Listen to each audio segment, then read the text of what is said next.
Okay, so let's begin our norming stage. But before norming, I would like to go through the last two stages, that is the forming and storming.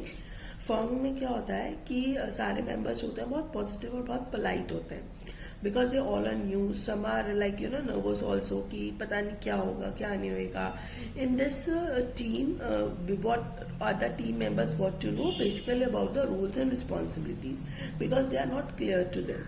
Fine. When the team is formed, they like to make an effort to know each other so that they can work as a team. Now, what does storming means? Storming में क्या होता है कि that where people push the boundaries that were established in the formation stage. Now the formation is done, roles and responsibilities are done, they know each other, मतलब colleagues एक दूसरे को पहचान गए हैं तो यहाँ पे बहुत टाइम जो होती है वो टीम फॉल हो जाती है. क्यों फॉल हो जाती है? बिकॉज कॉन्फ्लिक्ट्स आ जाते हैं या कुछ प्रॉब्लम्स आ जाती हैं जो हम नहीं देख पाते, मतलब एक दूसरे की अथॉरिटी को चैलेंज करते. मैंने आपको लास्ट में बताया था ना दिस काइंड ऑफ कि हम टीम मेंबर्स में चैलेंज और अथॉरिटी और पीपल में ओवरवेल्म्ड बाय देयर वर्क और they could be uncomfortable with the approach you use. बहुत सारी चीजें होती हैं जो स्टेज को अब तोड़ने में लग जाती है. Fine. The next one is norming. In the norming stage, gradually the team moves into the norming stage. This is when people start to resolve their differences and appreciate their teammates' strength and respect your authority as a leader.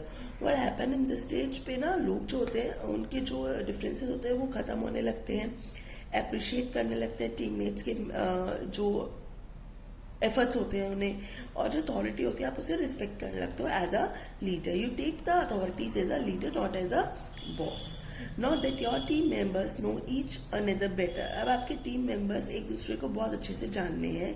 दे में socialise together, एक साथ कहीं जाएंगे, सब कुछ एक साथ करेंगे and they were able to ask each other help and provide constructive feedback. और क्या होगा when they usually play together, play means वैसे यहीं पे क्रिकेट का एग्जांपल वापस ले रहे हैं. When they usually play together तो वो एक दूसरे से फीडबैक मांगे. Right. People develop a stronger commitment to team's goal and start selling progress towards it. क्या होता है जब when they work together as a team, so वो धीरे धीरे कमिटमेंट बन जाती है टीम के लिए एंड दे स्टार्ट कमिटमेंट बन जाता है उनका टीम को कि हम उसको प्रोग्रेस एंड उसको बढ़ाएंगे. This is often a prolonged overlap between storming and norming. तो जहाँ पे ये स्टॉर्मिंग और नॉर्मिंग जो स्टेज होती है पहले वाली वो बिल्कुल खत्म हो जाती है because a new task come up the team में lapse into the storming stage. क्या होता है लेकिन अगर कहीं नया टास्क आ जाता है तो टीम दोबारा से स्टॉर्मिंग स्टेज में चली जाती है. अब होता क्या है कि if you have seen cricket तो क्रिकेट में आप मोस्ट ऑफ द क्रिकेटर्स आपने देखा होगा एक साथ हैंग आउट करते हैं, सोशलाइज करते हैं, सब कुछ एक साथ होता है. ठीक है. बट अब जैसे क्रिकेट के अलावा डिवाइड हो गया, आईपीएल में डिवाइड हो गया and so many things are there in which players used to play different, मतलब अलग अलग खेलते हैं. तो कहीं ना कहीं वो फिर से स्टॉर्मिंग स्टेज में चला जाता है. ठीक है. Got it. नॉर्मिंग स्टेज समझ में आई आपको अच्छे से. Now the performing stage. The team reaches the performing stage when hard work leads. ये कब होता है? जब हार्ड वर्क पहुंच जाता है, जब सारे मेंबर्स जो है हार्ड वर्क करना स्टार्ट कर देते हैं. Without friction to the achievement of the team goals, the structure and process that you have set up support this way. मतलब achievement of team goals कब होगी? जब hard work होगा. This structure and process that you have set up support this as well. जो आपने structure या process जो भी setup करा है वो इसमें भी help out करता है. As a leader, you can delegate work and concentrate on developing team members. अब अगर आप लीडर हो तो आपको ध्यान देना चाहिए डेलीगेट वर्क, किसी एक पे प्रेशर ना है, हम वर्क को डिवाइड कर दे and concentrate on developing team members. और हमें किस चीज पे कंसेंट्रेट करना चाहिए कि जो हमारे टीम मेंबर्स हैं उन्हें हम डेवलप कर सके. It feels easy to be a part of the team at this stage. यहाँ पे बड़ा अच्छा सा लगता है हमें because all the peoples are performing. People who join और leave won't disturb the team performance. अगर कोई नया बंदा आ रहा है या कोई छोड़ के जा रहा है इसकी वजह से टीम परफॉर्मेंस पे कोई भी फर्क नहीं पड़ेगा. वॉट इट होता है ना, जैसे MS धोनी ने भी रिटायरमेंट ले लिया या सहवाग से बहुत सारे लोग जो है रिटायरमेंट ले चुके हैं तो उनकी वजह से टीम परफॉर्मेंस में फर्क थोड़ी ना पड़ा है. Everyone is doing their best. और अगर जो नए लोगों ने ज्वाइन करा है तो उनकी भी टीम पे individually we don't know about, but individually we can say, but as a team performance पे कोई भी फर्क नहीं पड़ा है. ठीक है. Now the activity 2. This is also your homework because I hope because of the activities at least you are going to read the chapter again and again. What are the types of team? Read the case studies below. Based on your understanding, write down the stage in which the team is. आपको दोबारा से पढ़ना है और ये बताना है कि ये केस 1, केस 2, केस 3, केस 4 कौन सी स्टेज पे है. Okay. So case 1, this team has no friction. There are structures and process. इस टीम में कोई friction नहीं है, structures है, process है. It is easy to be a part of this team and anyone leaving will not disturb the team. अगर इस part पे कोई भी टीम छोड़कर जाती है तो टीम डिस्टर्ब नहीं होगी. The team is in the dash stage. The team is in the performing stage. Okay, I'm telling the answers also. Let's see how much you remember. So there is a constructive feedback in this team and there is a strong commitment to the team. There is a good progress towards the overall goal of the team. The team is in the dash state. Constructive feedback आता है, लोग एक दूसरे से feedback लेना शुरू कर देते हैं अपने टीम मेंबर से. स्ट्रॉन्ग कमिटमेंट हो जाता है टीम की तरफ और गुड प्रोग्रेस होने लगती है ओवरऑल गोल की तरफ. This team is in the norming stage. Team members challenge leader authority.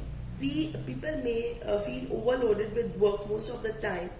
They do not understand approach or method that the leader use. Challenge कब करते हैं authority को? Storming stage में. जब when they think कि yes leader is not doing anything and all, so they used to challenge the authority and the method they used वो भी ठीक नहीं होता. The team is in the storming stage.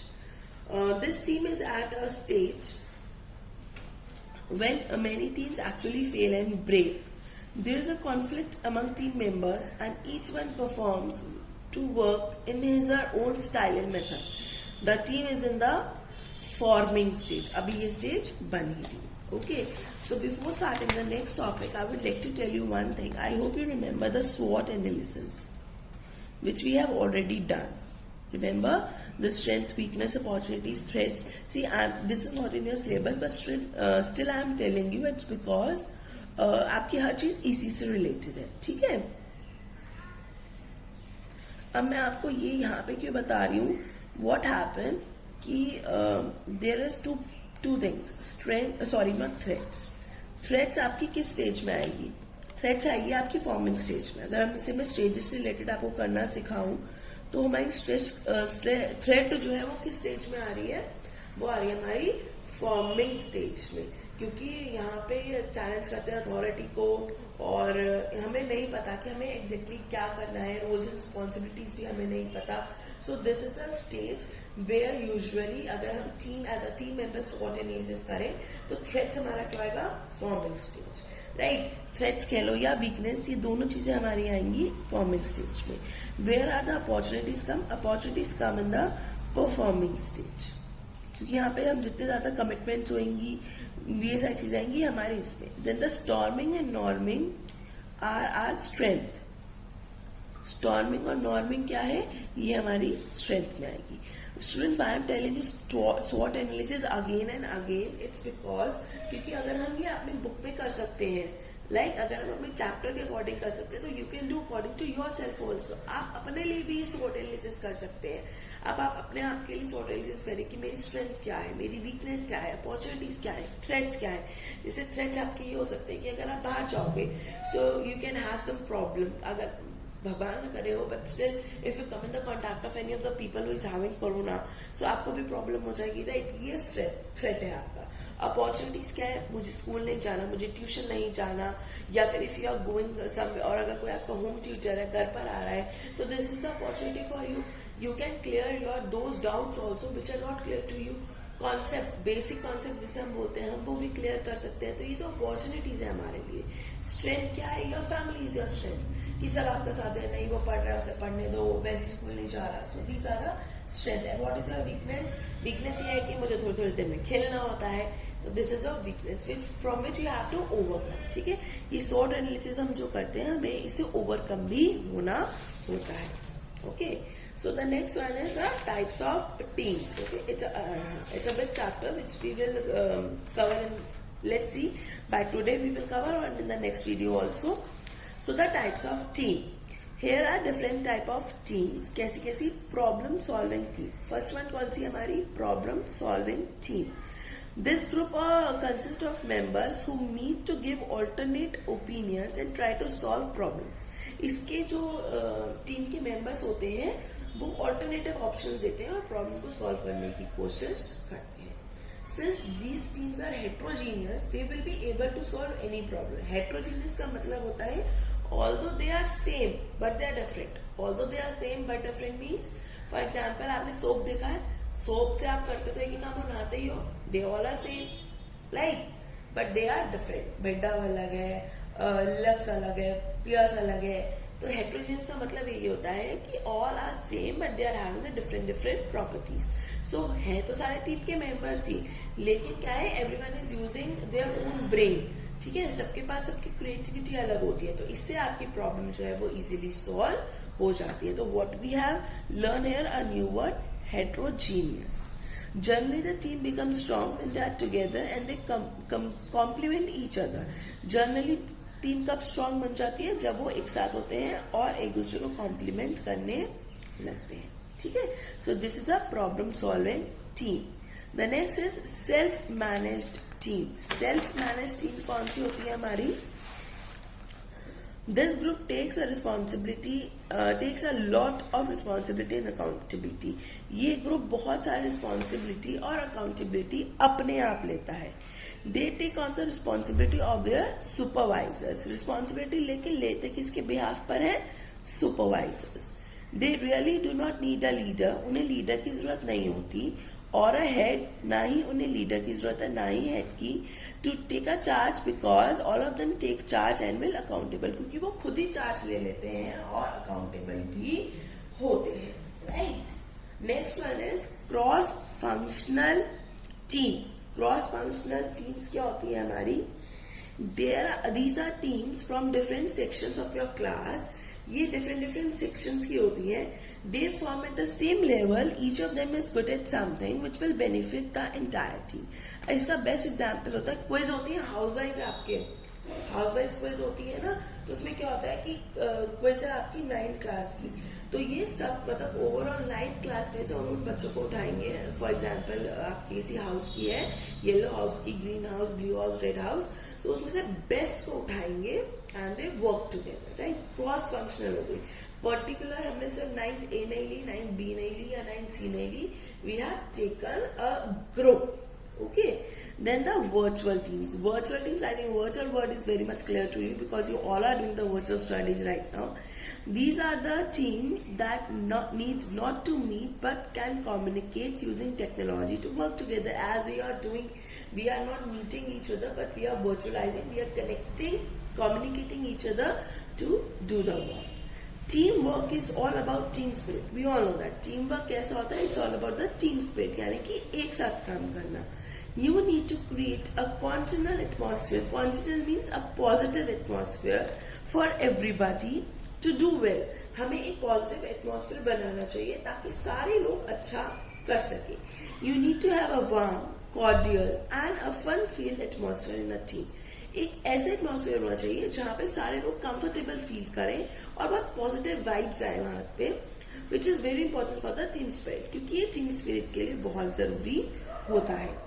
That is why the captain plays a very important role. इसी वजह से captain जो है एक बहुत इंपॉर्टेंट रोल प्ले करता है in making sure that the atmosphere is enjoyable and fun feel. ये श्योरिटी देता है कि जो आपका एटमॉस्फेयर है वो बहुत इंजॉयबल है एंड फन फील. इंजॉयबल का मतलब ये नहीं होता कि आप लोग काम नहीं करोगे, सिर्फ एंजॉय करते रहोगे, और फन फील का मतलब सिर्फ ये नहीं होता कि आप सिर्फ फन करोगे, कोई काम नहीं करना. इट शुड बी लाइक कि when we are doing our work we must focus on the work and when we are free so we can enjoy on that. Right. Team work is needed even in a classroom. You all know that classroom कभी भी team work के बिना नहीं बनता. I am sure many of you do combined studies. I used to do a lot of combined studies during my college days. For sure, जब आपके exam होता है यार प्लीज समझा दे, प्लीज पढ़ा दे. ठीक है. Combined study means sharing each other ideas, sharing each other problems. क्या मतलब होता है? मतलब एक दूसरे के आइडियाज को शेयर करना, प्रॉब्लम्स को शेयर करना, and making sure that all of us understand how to solve a problem. और फिर हम क्या करते हैं, फिर हम ये कोशिश करते हैं, फिर हम ये समझते हैं कि उस प्रॉब्लम को कैसे सॉल्व किया जाए। Done. So what is in this yellow box? Our lessons from World Cup football. हमने वर्ल्ड कप फुटबॉल से क्या क्या सीखा, ठीक है। So क्या कह रहे हैं, the team that laughs together and suffers together makes for the best success stories. ऐसी टीम जो एक साथ हंसती है और एक साथ ही सफर करती है, that is the best team. An individual does not beat a team. एक अकेला टीम को नहीं जिता सकता या हरा सकता। But without the goalkeeper the team is left with the gap. Yes, लेकिन अगर गोलकीपर ही चला जाए तो टीम में एक गैप आ जाता है। Fill that gap, anticipate the problem that you could face and will emerge a winner. Fill that gap, उस गैप को फिल करो, प्रॉब्लम को एंटिसिपेट यानी कि सॉल्व करो, फेस करो and will emerge a winner, और एज अ विनर उसे जीत। सी, अगर हम इस फुटबॉल को यहाँ पे रख रहे हैं तो स्ट्रेंथ तो हमारे पास सेम है, but what are the weakness and the threat. Weakness ये है कि हमारे पास गोलकीपर नहीं है, और थ्रेट ये है कि सामने वाली टीम इसी चीज का फायदा उठाएगी, ठीक है। The next is, if an individual concentrate on excelling at his or her area of work. अगर एक इंडिविजुअल कॉन्सेंट्रेट कर रहा है अपने एरिया पे कि मैं उस पे मतलब माहिर हो जाऊं, and complete the task given, success is the result, और अपने टास्क को पूरा करूं तो वो ही रिजल्ट क्या आएगा, सक्सेस। मतलब हर एक इंडिविजुअल ये सोचे कि मुझे जो काम दिया गया है कि वो मुझे बहुत अच्छे तरीके से पूरा करना है, तो डेफिनेटली सक्सेस होगी ही होगी। क्योंकि इंडिविजुअली आपने वो कहावत तो सुनी है ना, बूंद बूंद से घड़ा भरता है, तो पूरा घड़ा भरने के लिए बूंद बूंद जरूरी है। यानी कि जब तक इंडिविजुअल कोई पर्सन अच्छे से परफॉर्म नहीं करेगा, टीम नहीं जीत पाएगी। Team are bound by a common idea. ये बात फैक्ट है कि टीम एक बाउंड होती है कि अगर आपको 100 रन स्कोर करने तो वो बाउंड होगी, क्योंकि उन्हें वो ऑर्डर मिला है या उनका वो आइडिया है। Team reflects what the player think, player are moulded by their coach. Team क्या रिफ्लेक्ट करती है कि प्लेयर क्या सोचता है, और जो कोच होता है यानी कि जो हमारा लीडर होता है वो एक प्लेयर को मोल्ड अप कर देता है, ठीक है। अगर if you are a good bowler और अगर आपका प्लेयर आपको और भी अच्छे से मोल्ड कर दे, no you can play better, आप बैटिंग भी कर सकते हो, तो आप क्या आएगा, धीरे धीरे धीरे you play both the things very good, okay. So the next is, in my college days means like the team building के बारे में बता रहे हैं। In my college days, just before the exam से पहले, a few of us used to get study together. मतलब कुछ लोग थे वो एक साथ आ जाते थे और पढ़ते थे। Whenever I had doubts, my friend used to help clear my doubts. और जब भी मुझे डाउट्स होते थे मेरे फ्रेंड्स हेल्प करते थे उन डाउट्स को क्लियर करने में। Sometimes people become selfish. कई बार लोग सेल्फिश बन जाते हैं। Sometimes they become jealous. Yes, होता है ये, सेल्फिश भी बन जाते हैं and they become jealous also. Don't be selfish. You would have observed that even in cricket, there are times when guys play selfishly for a 50 or a 100. You might get a 50 or a 100, but when a team loses, that 50 और 100 has no value. कई बार आपने देखा होगा कि एक player individual इसलिए खेलता है कि उसकी 50 या 100 हो जाए, लेकिन अगर टीम हार जाएगी तो वो 50 या 100 भी उसके किस काम के, किसी भी काम के नहीं। You may have a brilliant idea, हो सकता है आपके पास एक आइडिया ब्रिलियंट आइडिया हो, but if it is not implemented properly, लेकिन अगर वो इम्प्लीमेंट ही प्रॉपरली नहीं हुआ, if it is not shared well between the people around you, and if that idea is not adding value in terms of profit, और अगर वो ideas एक profit के टर्म में सेटअप नहीं कर रहा, what is the use of having that brilliant idea. उसमें ब्रिलियंट आइडिया का यूज ही क्या हुआ। For example I tell you what मतलब आई नो, अभी रिसेंटली स्कूल में टास्क दिया गया, so I know each and everything very good. मतलब मेरे पास नॉलेज थी उस चीज के लिए, मेरे पास आइडिया था, but I don't know how to implement that, कि मैं उसे इम्प्लीमेंट कैसे करूं। So I share this thing with my higher authorities. मैंने अपनी higher authorities coordinator principal ma'am से डिस्कस करा अबाउट दीज थिंग्स कि ma'am I am having this idea but I don't know how to implement that. तो they help me a lot, दे मतलब share my views, और उन्होंने वो काम आर्ट डिपार्टमेंट से बहुत अच्छे से करवा दिया. So see I am having the idea. मैंने अपने आप को सेल्फिश नहीं रखा कि नहीं मैं ही करूंगी सब कुछ. हमने वो मिलकर करा and it has been done. फिर वो काम हो गया. Get into the habit of sharing your thoughts with the people around you. Please be in a habit of sharing your thoughts. हाँ, don't make like your habit कि आप हर किसी से शेयर कर रहे हैं. Everyone take your advantage कि भाई मैं उसका आइडिया ले लूंगा and then I will work on that. Be aware of that person's also. So अपने आइडियाज को, अपने थॉट्स को शेयर किया करो जो भी ये लोग आपके आसपास हैं. Get in the habit of helping people around you. आप लोगों की हेल्प करना स्टार्ट करो. So one day come definitely Karma, जैसे बोलते हैं कि अगर आप सबकी हेल्प करोगे तो डेफिनेटली फॉर श्योर आपकी भी हेल्प अपने आप होगी. Right. We sometimes get jealous and turn selfish. हम कभी कभार जलते भी हैं और selfish भी turn हो जाता है. That's right. We want to score brownie points over others. Brownie points means हम लोगों से ज्यादा स्कोर करना चाहते हैं. You want to say yourself and prove I'm better than him. कई बार होता है कि आप अपने आप को कहते हो यार I want to prove कि मैं तो उससे बहुत अच्छा हूँ. I can do better than him. मैं उससे अच्छा कर भी सकता हूँ. Yes, that competitive feeling is good. ये competitive feeling बहुत अच्छी है.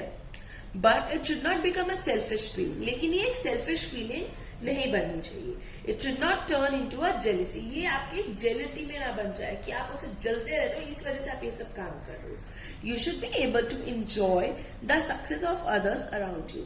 आप लोगों को उनकी सक्सेस भी एंजॉय करनी चाहिए. If everyone is praising you a lot about your work, so when others do something तो you must praise them also. उनकी भी सक्सेस आपको शेयर अप करनी चाहिए. Okay students, so that's all for the today. From here we are going to start in the next video, and the syllabus of half yearly I'll tell you in the next video also. Let's see how much we can cover, because in the syllabus which you have got, lesson number 3 is also there. So I'll try my best to cover these 2 chapters also, because only because of this I can make your question paper. So you all are requested to stay home, stay safe, stay blessed, and take care of yourself.